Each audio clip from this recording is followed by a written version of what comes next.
God responds to faith in his word. Man, there's something in the New Testament, man, it'll just stop you in your tracks. It says, without faith, it's impossible to please God. Whew. You know, we try and please God through what we do.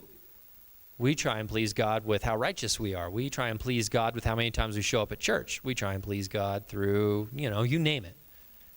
But God says you can only please me through one thing, and that's faith.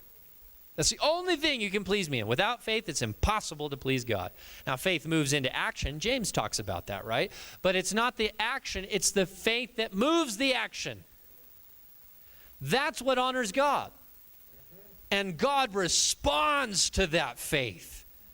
Jesus was teaching the disciples about this. It was coming towards the end, and he explains, if you ask anything in my name, my Father will do that for you. He'll do it for you. Not because of you, because you're asking in my name. And John adds to that later. He says, little children, don't be fooled, right? Those who do the will of the enemy, they haven't been born of God. Those who do the will of God, they've been born of him. And those who have been born of him, when they ask anything in accordance with his will, God does it. So in other words, when you know what God wants, because faith is moving you, God establishes that faith in your life. And when that faith brings forth action, then God blesses the action. There's this really cool verse in I believe it's 2 Thessalonians 1. Yeah, it is. 2 Thessalonians chapter 1.